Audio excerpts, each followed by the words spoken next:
मी पत्रकार आणि जर्नलिझम डिपार्टमेंटमधील प्राध्यापक किरण ठाकूर. विश्वकर्मा प्रकाशनने आतापर्यंत माझी 2 पुस्तके प्रकाशित केली आहे. हे न्यूजपेपर इंग्लिश 2018मध्ये प्रकाशित झालं.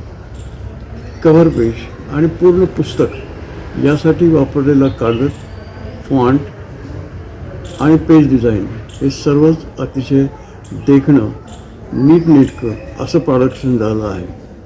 माझे सहकारी आणि मित्र यांनी अशीच प्रतिक्रिया दिली. दुसरं पुस्तक हे टीचिंग प्रिंट जर्नलिझम हे वर्ष 2000मध्ये प्रकाशित झालं. या पुस्तकाबाबत देखील अशीच प्रतिक्रिया मिळाली. कव्हर पेजपासून क्वालिटी जाणवते असा अभिप्राय मिळतो. त्यामुळे आता तिसऱ्या पुस्तकासाठी सुद्धा आम्ही विश्वकर्माचीच निवड केली आहे. माझे 2 मित्र आणि सहकारी मकरंद पंडित आणि योगेश जोशी असं आम्ही तिघांनी लिहिलेलं फंडामेंटल ऑफ डिजिटल जर्नलिझम हे पुस्तक आता 2-1 महिन्यात प्रकाशित होईल. त्यामुळे त्यात सुद्धा अशीच क्वालिटी असेल असा अनुभवामुळे आम्हाला विश्वास वाटतो. धन्यवाद.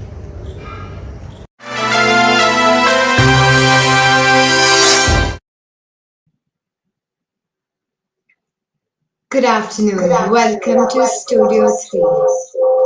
We now begin our conversation between dream and reality with our guests, Ms. Manju Jaidka and Mr. Ashwini Bhatnagar. Manju Jaidka, a professor of English at Stalking University, is the recipient of several national and international fellowships, including a Fulbright and 2 Rockefeller Awards. She is much sought after and has made presentations in across India and abroad. Zaidka has published approximately 25 books in her entire career, including 2 collections of poems, a play, and 4 novels. Her latest novel is Gumshoe Mania. Her non-fiction publication titled The Next Milestone on the Management of Disability was commissioned by the World Health Organization. Ashwini Bhatnagar is a journalist, author, satire, writer, and a documentary filmmaker. He's worked in editorial leadership positions in newspapers like the Times of India, the Tribune, Sunday Mail, and the Illustrated Weekly of India, etc. He has been the channel head of 2 news channels. Ashwini has written 14 books and has written, directed, and produced 4 documentaries. I now request Mr. Ashwini Bhatnagar to take the virtual mic and begin this discussion and take it forward. Thank you. Well, thank you very much, and a very warm welcome to Professor Manju Jaidka for this session. How are you doing, Professor Jaidka? I'm good, thank you, Ashwini, and good to see you again, even if it is virtually. Yes. And every time I say, from now onwards, I'm going to call you Manju, but it should be read as Professor Manju Jaidka, right? Oh, that's fine. Manju happens to be my name, you know. Yes. So welcome once again, Manju, for this discussion. I'm sure that's going to be scintillating like always. I've always enjoyed talking to you, speaking about various things, all those things that we have explored in the past, the way you've gone forth in your writing work. I remember the time when you had completed one of your books. Perhaps it was the first book that you wrote. The first one. The Spots of Time. And if I remember correctly, and I'm sure you'll also remember, I had written the blurb for it. Yes. In fact, one of the major reasons why I like talking to you is that you come up with these little innovations. I like the title, Spots of Time. Somehow it reminded me of the great poem by Faiz, in which he uses the phrase "Dag Dar Subeh," which Kushwant Singh translated as "mottled down." So the Spot of Times are spot on. And I was so taken in by the title, and of course, the book was very interesting too. That I wrote those few lines for you. Uh, I'm again say that I'm very glad to have you for this discussion on between dream and reality. Uh, After all, Ashwini, life can I is all butt a in? dream. May I butt in, Ashwini? Yes. Yes, I would like to tell our viewers, and I know there are several viewers here looking at us on the screen, on Facebook pages and so on. I would like to tell them that just as he calls me Manju, I call him Ash. Ash, which is Thank so you. short for Ashwini. And yes, I've known him for a long time, and he has really been reading whatever I have written. The first book for which he wrote the blurb, it took a long time for it to get published because, frankly, I did not have the confidence. Being, it being the first novel, the first book, you're always hesitant. Should I bring my thoughts out into the public? Do I dare? Do I dare disturb the universe? But then with Ashwini there, he said, yes, you can do it. And so Spots of Time came into being. Spots of Time is not a reference to the Mottled Dawn, but it is a reference to Wordsworth because my training has been on the other side of the world. So Wordsworth, who says that there are in our lives spots of time, there are in our existence spots of time which have their own value. And when you look back at your life, what you see is not a straight graph. You see certain, luminous spots, certain epiphanic moments, and you connect these moments each to each, and that is what your life is all about. So, But spots of time. But Manju, the thing is that I was referring to Faz because that particular phrase, though Shakespearean, Wordsworth had used it, as you Wordsworth. said, somehow reminded me of something which was said in Urdu. Anyway, the thing is that the book went on to do very well. It was widely That is reviewed. the beauty of literature. That is the beauty of literature, that the literature of one place echoes something that is written in another part of the world. So, whether it is Shakespeare or Wordsworth or Fairs, the ideas that we come across in literature, the ideas that survive, the ideas that travel, the ideas that touch you and me, they are the same, more or less the same. They're just put in different words. Am I And if right? I may use, if I may use this phrase once again, the thing is, it's such a dreamy phrase, and yet it is such a real thing. So, what do you think is is literature all about being between a dream and reality, or it is being dreamily real, or it is the realism of the dream that comes out as in the literary form? What's your view on this? If you have read your W.B. Yeats, he says, in dreams begin responsibilities. You need to Yes, have dreams first, and only then do you move towards a goal, only then you move ahead. If there are no dreams in your life, then life can be very dreary indeed. And yes, dreams are, I think all of us writers have certain dreams which have their feet somewhere, which have their roots somewhere in reality, but then they reach out to the blue skies, they reach out to the other world, they reach out to the realms that we wish to conquer. And absolutely. in the book that we are going to talk about, I actually talk about सात रंग के सपने, मैंने तेरे लिए ही सात रंग के सपने चुने. So I do refer to that. Yeah. Okay, but my problem is that I'm a journalist.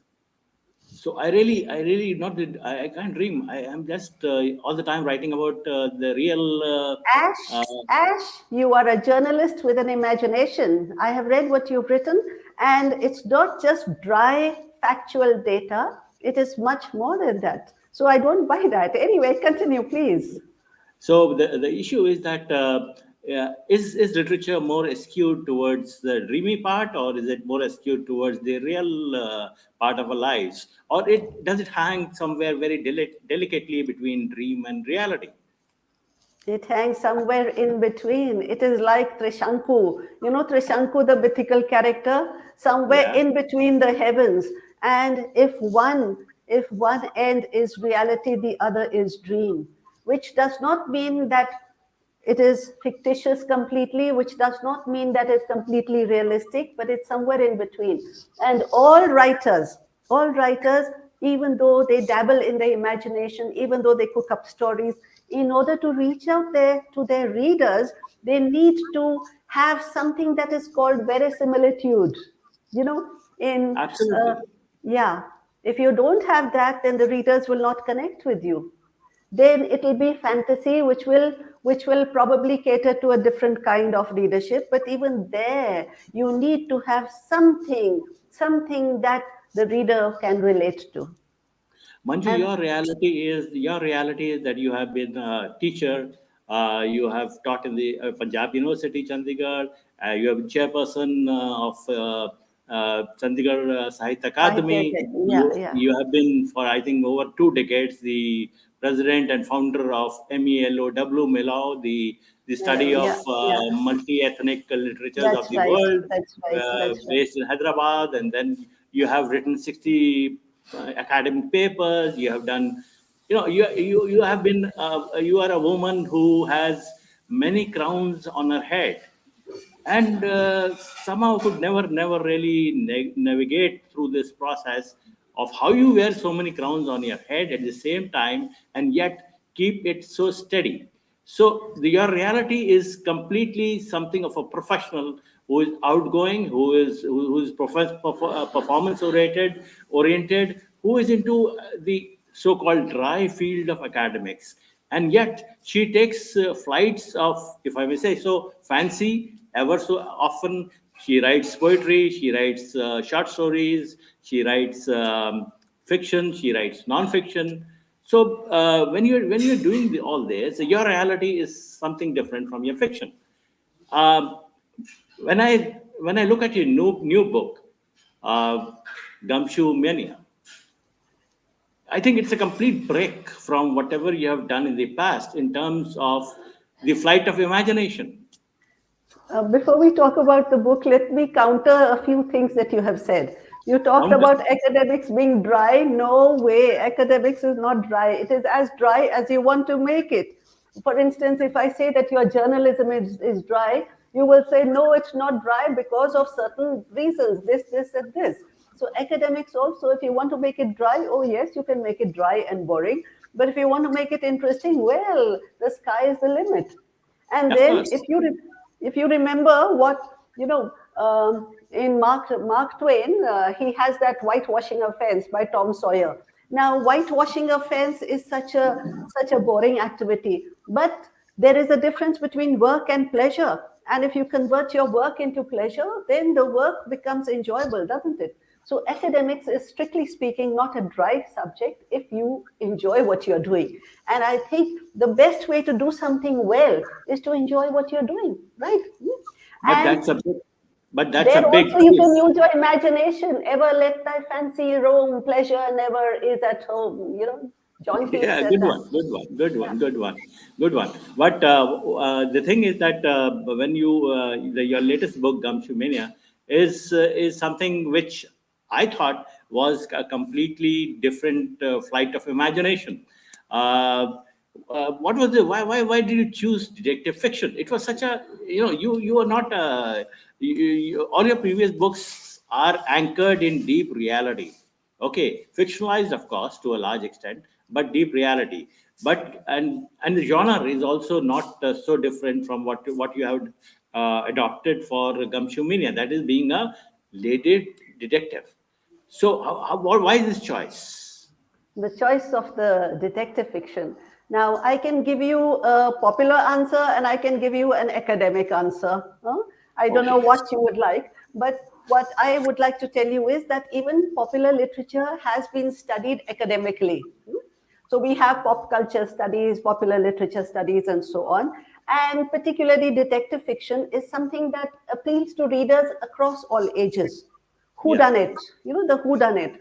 So that when you were a child, you read those books. When you were older, you read different kinds of the detective fiction and so on. And then a part of us never really grows up. So that part of us that does not grow up should be allowed to come out once in a while, right? And the character in my book may be a middle-aged lady, but well, she also has a child trapped inside her somewhere, and some unfulfilled dreams, some unfulfilled desires, And one of those interests of her childhood days is detective fiction. So that is how I look at the book. And why did I choose it? It just seemed to happen.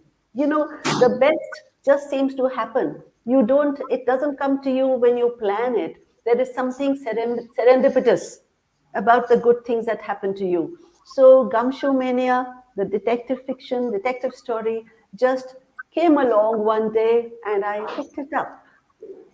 Does that So it was satisfy you? was it a conscious choice to do this, or was it something? There was this little child in you struggling to come out, and you said, "Come on, let's go to the park and have fun."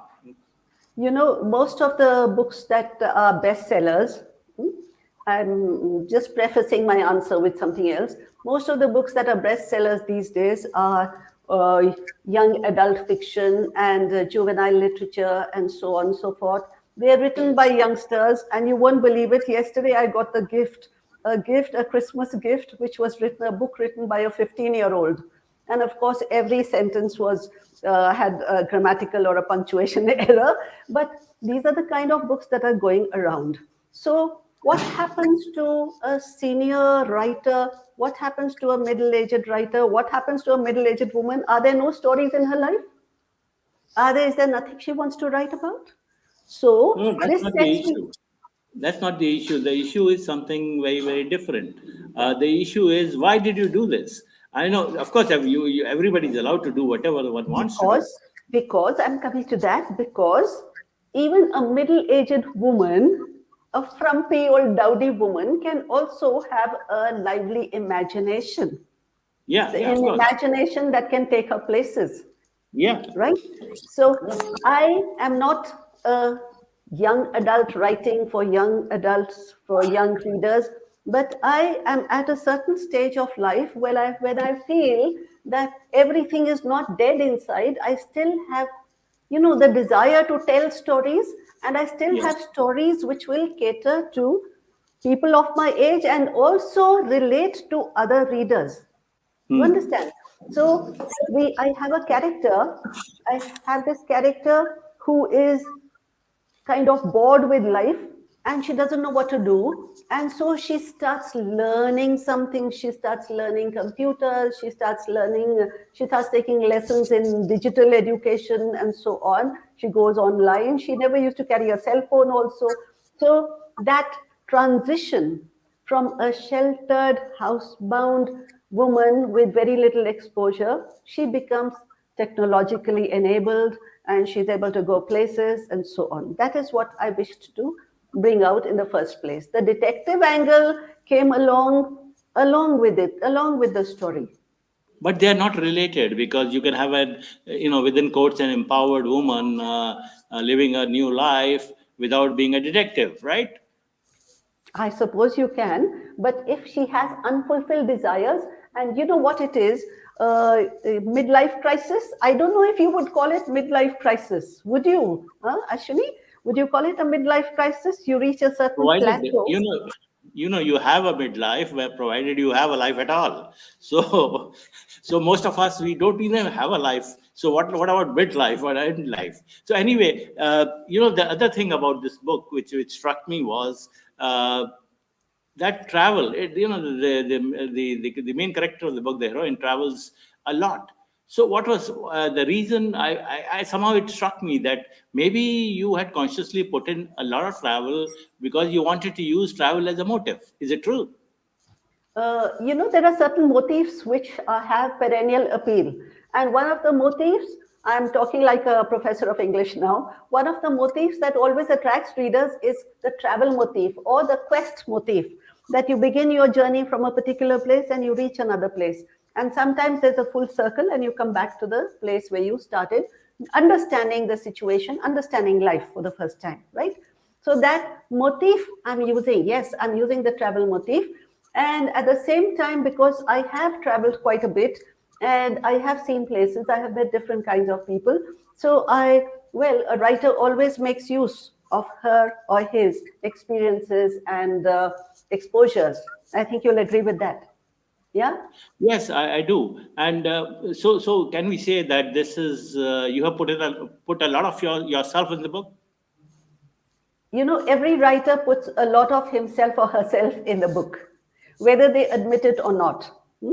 Yeah. And how does a writer put himself or herself in the book? That differs. For instance, if it's an autobiographical book, then the writer then begins and ends with herself. In this context, it is a she, with herself. However, if you want to reach out to other people, then your my, me, mine fixation should go. And there have to be other characters brought into the story. Otherwise, it becomes very boring. Otherwise, it's like a story of, one of those with those hagiography books that you read and so on. And everyone may not be interested in it. So there has to be a story. There have to be other characters. When you create the other characters, if you want to make them lifelike, then you just put in attributes. You put in characteristics that you have seen, observed in other characters or in yourself. So there are actually two processes that take place. One can be a condensation. You take one attribute from here, there, everywhere, and you put them in one character. Or you diffuse one character. That's a dispersion. You diffuse one character into different bodies, into different entities in your text. So that happens I think that happens most of the time. And most of our raw material comes from life around us, comes from characters around us, the observations that we make, the eccentricities that we see in our friends, in our colleagues, and so on. So You agree? the thing is that there are certain themes in your book. One of the two themes we have discussed. What else do you think? One thing, another something very interesting. It's called Gumshoe Mania. It's about a woman detective, and it is about a mother-child relationship. It is also a relationship between the mother and her own mother. So Yes. there are three generations involved in the whole Yes. process, and there is a quest, there is travel, right? And there is some sort of a mystery also. There is a missing link in the life of the woman, the main woman protagonist. That's Okay, right. That's right. uh, and whatever is happening, if you want to call it a detective fiction, uh, out of this comes out something which really startled me, and it was very pleasant. In fact, it was very bold, and it comes out as something which adds value to the book. Was the way you have brought out the Choices that people make in life. Haji? Sorry? Choices that people make in life. Not only choices, the question of coming out of the closet, not only of Rima, who's the main the heroine of the book, but also her mother. So there are two women of different ages, one middle aged and the other slightly older than as a mother. Two of Yeah. them come out and admit that they were grappling with their sexuality, and Uh, now they're at I am peace. not very sure I agree with you there, Ashwini. I don't Yeah. think I agree with you there because this is a world that I have created which does not have too many male characters. The Yeah. central character is a woman, and then she has a mother in the background. But then there are other male characters also. So it's not that it's just chance. It is just circumstances that make them what they are. That puts them in their present situation, right? Okay. And Okay. if you see that Rima, the main character in the story, she is quite a gregarious person. She meets other people. She associates with a lot of people from both the genders, from both the sexes. She is comfortable with them, and so is her mother. Her mother is one generation older, but the bonding between the two is very strong. Now, this is where dream comes in. This is where wish fulfillment comes in. This is where somebody like me would say that, yes, this is how the mother and the daughter should be bonding, right? So there is that dream, there is that wish fulfillment also out there. And a relationship which is not overly emotional, it is not sloppy, it is not that kind that makes you feel gooey, it is just right. And it's not that they have made certain choices, it's just that they accept that everyone is different. People don't have to be put in a particular category, because one size does not fit all. So everyone is different. The mother learns it and she tells her daughter, who is already aware of it because she's had a college friend who was different from the others, and she got along very well with him, not just with him but with others also. So this is also a story about how a supportive group comes together, how people come together. A support system can be made, a support system exists, even if you do not have the traditional family orientation. No, You no, under, I quite agree. I quite agree, and I quite appreciate this the background that you're giving. So maybe I misread it or overread the manuscript, but that's I okay, that's somehow, okay, because the reader has every right to interpret a book the way he or she wants, and the yeah, writer should not take and, offense. and the reader also has the right to ask the author. Yes. How was this whole theme? How did it creep into the book, or was it deliberately? Most of the time, and this is a confession from another author, although I'm not as proficient as you are, is that you start writing something and then certain things, certain elements, they creep into the book. You don't intend a particular character to go in a particular direction, but the sequence of events lead him to or her to a direction unwittingly. Okay, and you end up writing a character which you had never actually visualized at the inception stage. Part of the reason why this happens is that some of the observations that we make in our day-to-day lives, they stick in memory, and those observations, those straws in the mind, they find a way. They find a way in your story, and then become, develop a character of their own. So I found this very interesting, that in the middle of a detective fiction, there was something which, if I may say so, a lot of warmth between two female characters. Okay, moving on. This is the whole idea of writing books. Look, for me, I'm asking you directly, because I'm just making a confession first. As you know, most of the books I write are non-fiction, so it is like, the graph, and everybody, and everything is set. You have to only, restructure, as we say, rehash the whole thing in a way that it is more readable or palatable to the readers. Okay, who doesn't know what Rajiv Gandhi did? Who was Rajiv Gandhi? Where he was born? Everybody knows I about know it. your book, Lotus Yeah, Years, yes. yeah. So, as part of contemporary history, people like me, hacks like me, have to do that job. But when you are doing if I were to do a work of fiction, You are fishing okay, for compliments, Ashwini. Your book has done very well. Okay, let's move on. no. So the thing is that the lines between reality and dream, somehow you start dreaming, and in the dream you start narrating a reality. So, do you agree with this? I agree with you. A I book agree is with you. a book Yeah, is one second. yes. A book is basically a dream, and when it comes out, it tells how you view reality in your dream. Do you agree with that? I agree with you. If you let me speak. See, when a book germinates, Yeah, it germinates with an idea. It yeah, grows.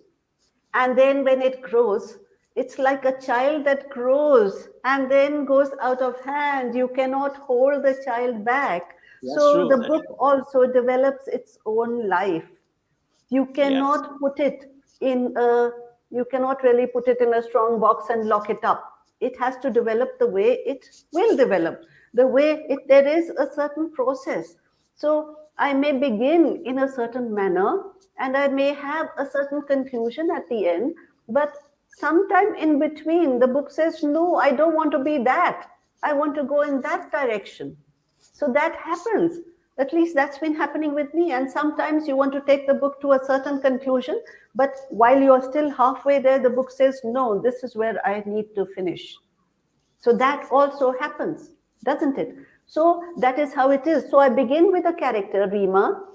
She is into detective fiction. She wants to do certain things. She wants a companion. She doesn't have the regular companion of a husband or a spouse and or a child. So she has to pick on somebody, and she cannot pick up a guy from there and go globetrotting with him. So because, well, what will the world say? She's an Indian woman and this is the Indian culture. She can't do that. What will her mom say? Her mom may be very broad-minded. So she Yes, has to yes. pick up someone who will not line Maro. She has to pick up someone who is safe. So she picks up a certain an old school friend. She digs him up from cyberspace, picks him up, and she says, "Okay, will you come globetrotting with me?" And he agrees. And then this angle which is brought into the story, that decides to develop in a different direction altogether. And I, like the obedient author, just follow the story in the direction that it goes. So that is what I have. Absolutely, absolutely. You become so helpless when your own story gets, starts developing over you, takes control of the pen, so as to say. Ashwini, it's like children. A stage comes when you become so helpless and you say, Acha bete, if that is what you want, I'll go along with you. Yeah. Don't even let me start on the atrocities that the children commit on us. But this jokes apart, jokes apart. The thing is that uh, when we are talking about certain, every book has a message, right? Yeah. Okay, and if you look at most of the good books that have been written, uh, when you close the book, there is a message. Yes. Yes. The message may be in the form of a very strong emotion that the book evokes, or it may be a very direct message on a lifestyle or on a particular situation, political, social, etc. I often refer to this example of Premchand because it's a very, very stark example. All his books have a social message, a very strong social message. Yeah. Now, when we are writing, and if the child of a book takes a hand, then don't the authors lose this autonomy to deliver certain messages to their readers? Uh, just let me go back once again. What you are asking me about is the message of the book. Huh? Yes, Is it the yes. author's message, or is it a message that has been foisted by the story, by the character? You see, at the end of the day, a book is all about, if the characters and the plot, they get together, and when you close the book, they deliver a certain type of message. Okay. Now, that message is chiefly crafted by the writer, Yeah. because he Yeah. may. So what I'm saying is that if we say that the book has its own life, it's like a child and it leads you by the hand. Okay, then what happens to By my the message as nose. a grown up, By the nose. as a By the writer? nose. Leads you by the nose sometimes. Yeah. So Yeah. don't you think that the writer loses his or her autonomy to deliver a certain type of message? I think you can still salvage some ground. You can still Uh-huh. salvage some ground, and you can still get the message across. You can still make the story the way you want it to be, even though you Hmm. had not really planned it like that.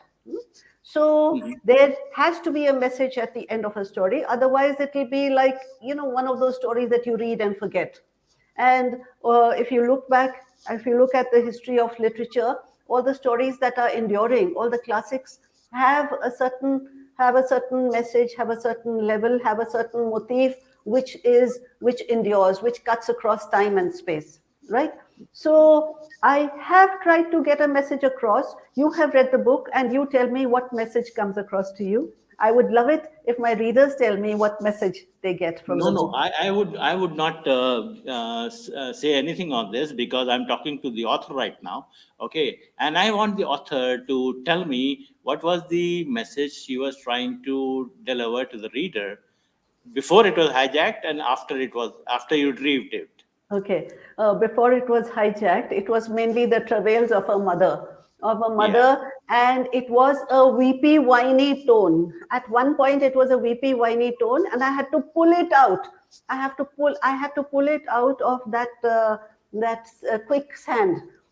In order to, I had to give it some kind of humor so that it wouldn't sink to that emotional level which puts people off, right? But Okay. then, but so it began with the mother who is lamenting that she's nothing to look forward to, and well, there is that emptiness in her life. But then the turning point comes when she decides to take a step and move on, and she learns computers, she starts keeping a cell phone, she gets online, and she does a lot of things, and one thing leads to another. So that is another stage. And then the final stage is, the final message that I say is that you must take life as it comes. You are There describing are so many things you you are do not have describing the control process. over. You Yeah, are describing a process. What yeah. I'm trying to ask you is the message. Just give it to me in 5 words. Take life as it comes. Yeah, true. Five Yes. words, 5 words, Ash, 5 words, take life as it comes. Yeah. You have this passage. In the book there is a passage. I don't know whether you have it handy or not. When the mother is trying to stalk her child over the internet. So if you have it Yes, around, then just read yes, it. yes, I have the passage here. You see, the mother, she is trying Hmm. to stalk her child, and believe me, I don't know if I should get into it, but people have different opinion about whether a mother should stalk her child or not. And what I Let's not feel get is into it. that Let's not get into it. we Let's won't just get read into it. it. Okay, yes, we won't get into it. Okay, Yeah. so this is just one paragraph. Once more, under her assumed identity of Freddie Ujwal, she logged into her fictitious Facebook account and opened Pico's page. He had posted a selfie of himself against two tall towers that reached out to the sky. Immediately, Rima recognized the Petrona Towers of Malaysia. So that was where he was. Got you, sonny boy, she thought inwardly. And then when she went on to Google, she went on a Google search for Parag Malhotra, that's her son. Parag Malhotra, Malaysia, using advanced Google tools to get the latest information. She wasn't disappointed. She wasn't disappointed as the computer threw up several hits with Parag Malhotra, Department of Computer Sciences, University of Malaysia, Kuala Lumpur. She clicked on the links one after the other and discovered that he had delivered an invited lecture there just a day earlier. The sites also described him in glowing terms as an international figure, an eminent computer scientist from the University of Columbia, USA. Rima smiled to herself. So, University of Columbia, USA. Was it? She was on to something finally. Let Pico not tell her where he was. She would find out for herself. And something was brewing in her mind, a something she did not want to verbalize at this point, something that was like a nebulous cloud at the moment, diffused but unignorably present, undeniably so. What was it? She herself was not sure. So that is the detective in Rima who was That operating using all these sophisticated digital forensic she learns. tools. She Yeah. learns all that. She learns all Yeah. that. Yeah. She didn't So even have a computer. She had to buy a computer. She didn't even have a cell phone. So she had to do all that, learn all that, and then stalk her child. at any point in time, do you think that the detective Rima was there was some element of thrill involved in getting this forensic out and tracing the child? There is thrill at every step. At every step of her journey, there is some adventure. And I have deliberately brought in something exciting everywhere. And in between, when she's just learning computers, she gets hooked on to the blue whale, the blue whale. Yeah. And she has to be warned by her young instructor, the boy who's teaching her. She has to be warned that, Auntie, don't go there, that is dangerous. So she learns step by step, and every step of the way is adventurous. It's a learning exercise, and she is quite thrilled with the progress that she herself is making.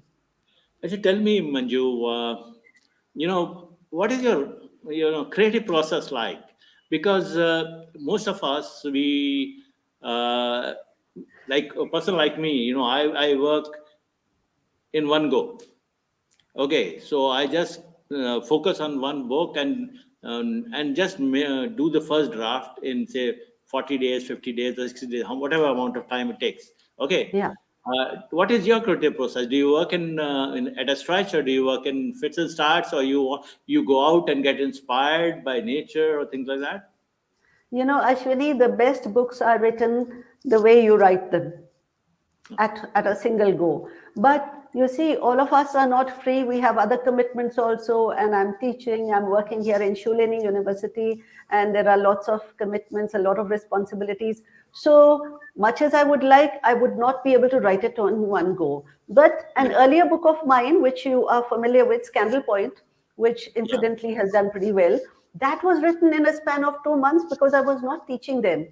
I was on a sabbatical and I did not have any pressing duties as such. I did not have to go and meet class and attend meetings and so on. So that is how it used to, that is how it went very fast.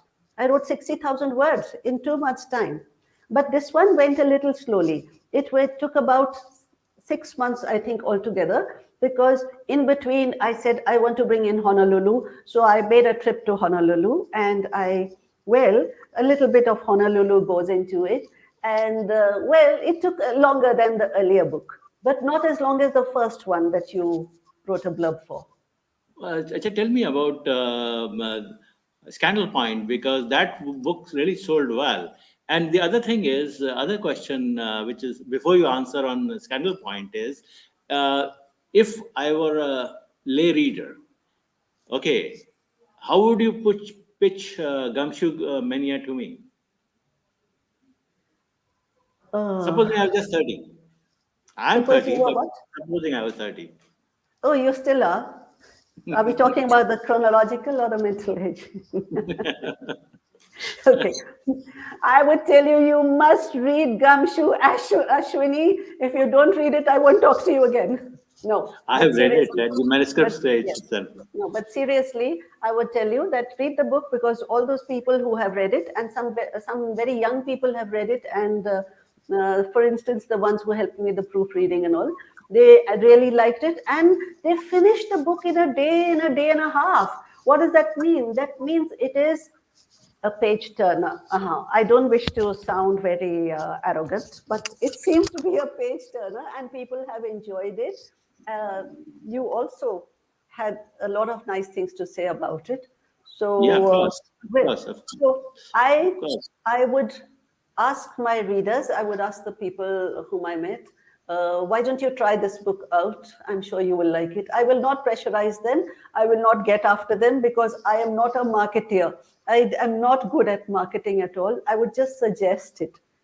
And if they buy it, well and good. And if it's their birthday, I'll give them this book and only this book as a present Okay. Okay. So I get this book free of cost, right? on the 23rd of June. On 23rd of June, right? Okay. I would Acha. So the other book we were talking about was Scandal Point. Yeah. Scandal Point was basically historical fiction. Yes. Okay. So, what was the creative process doing that? Because that Scandal Point, as we all know, and is a place in Shimla, on the ridge, where a British lady was abducted by a Maharaja of Patiala some 100 years ago, or was it in 1953 or something? Okay. So 1892. 1892, yeah. So She so wasn't and abducted. She wasn't abducted. She eloped. According to my story, she eloped. And if a yeah. woman leaves on her own, and if she decides to run away with her paramour on her own, then probably the family will say that she has been abducted. But that Yeah. doesn't mean she really was. But the charge against Maharaja Patiala was that Prince of Patiala was that he had abducted this lady. Okay, so how was it the experience of writing historical fiction, which is totally detached from your current world, from your current life? How was that experience vis-a-vis the experience of writing something like Gumshoe Mania, which is like relatable to your present That's right. state of being. Yeah. For Scandal Point, I had to read a lot. I had to read, I had to go online because there wasn't any evidence available anywhere else.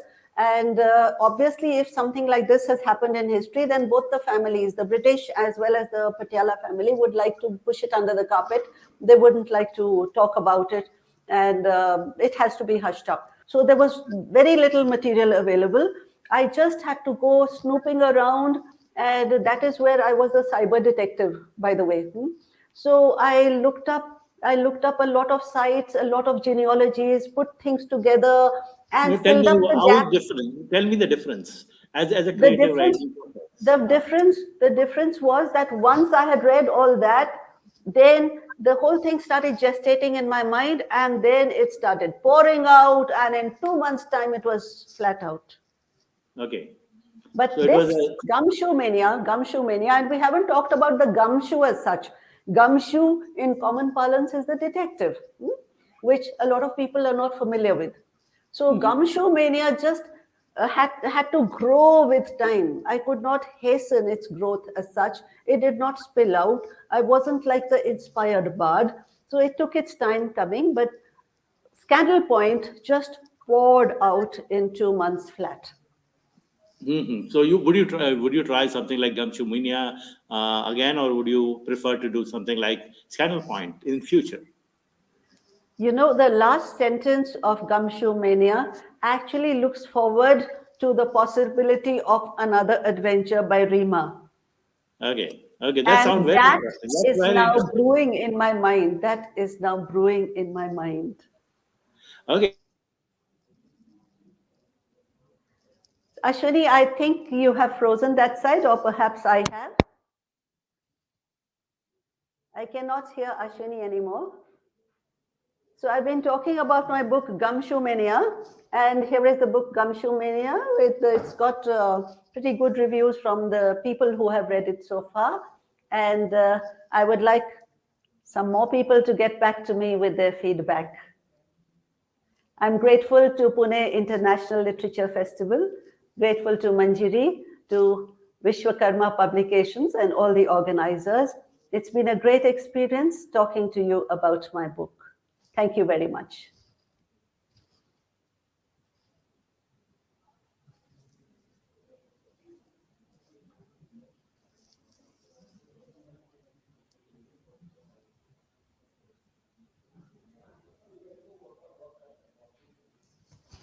I cannot hear you. I cannot hear you. We had an interesting session and we all enjoyed it very thoroughly. Miss Manju Jaidka and Mr. Ashwini Bhatnagar, thank you so much for being our esteemed guests at PLF 2021. Our next discussion, Badalta Srivad, in Studio 3 will be at 8 p.m. See you then. Thank you. Bye and thank you.